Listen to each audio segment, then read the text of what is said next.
இந்த ஸ்மார்ட் டிவிங்கிறது எப்போயோ வந்துட்டாலுமே எங்கள் வீட்டுக்கு நாங்கள் வாங்குகிற ஃபர்ஸ்ட் ஸ்மார்ட் டிவி இது தாங்க. நாங்கள் ரீசெண்டாக இந்த ப்ரோசோனில் இருக்கிற க்ரோமாக்கும் அதுக்கப்புறம் இந்த லூலு ஹைப்பர் மார்க்கெட்டுக்கும் போய் ப்ரைஸ்லாம் க்ராஸ் வெரிஃபை பண்ணதில் இந்த லூலுவில் தான் வந்து ரேட் கம்மியாக இருந்துச்சு. கிட்டத்தட்ட 4000 ருபீஸ் வந்து கம்மியாச்சு. நாங்கள் ஃபர்ஸ்ட் வாங்கணும்னு நினச்சது வேறு டிவி. அதுக்கப்புறம் ஒரு முடிவெடுத்து சோனி பிராண்டில் தான் வந்து ஒரு டிவி வந்து வாங்கினோம். அப்புறமா எங்கள் வீட்டுக்கு வந்து நெக்ஸ்ட் டேவே வந்து டெலிவர் பண்ணிட்டாங்க. அதுலேயும் அட்ரஸை மாற்றி கொடுத்து அதோட குளறுபடி ஆகி அது வேறு பக்கமாக போய் அதுக்கப்புறம் தான் எங்கள் வீட்டுக்கு வந்துச்சு. அதுக்கப்புறம் வீட்டுக்கு வந்து சேர்ந்ததுமே ரொம்ப ரொம்ப அப்படியே ஜாலியாக இருந்துச்சு.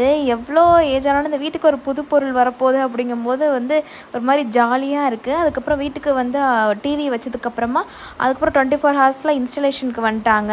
அந்த அண்ணா வரதுக்கு அவ்வளோ நேரம் ஆச்சு. இருந்தாலுமே நான் ஃபோன் பண்ணி அண்ணா எப்போ வருவீங்க அந்த உசுரை வாங்காதவனை வந்து தொலைகிறங்கிறது மட்டும்தான் சொல்லலை.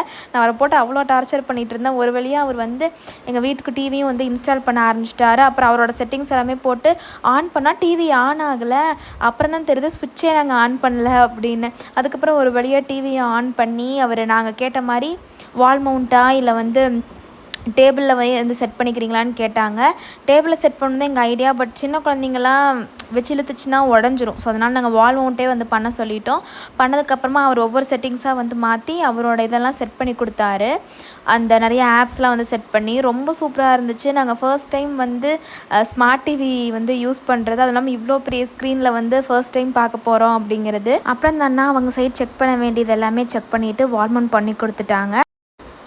அப்புறம் அம்மா சொன்னாங்க எடுத்ததுமே இந்த சினிமா பாட்டெலாம் போடாதீங்க, முருகர் பாட்டாக போடுங்கன்னு சொல்லி. அதனால் முருகர் பாட்டு போட்டாச்சு.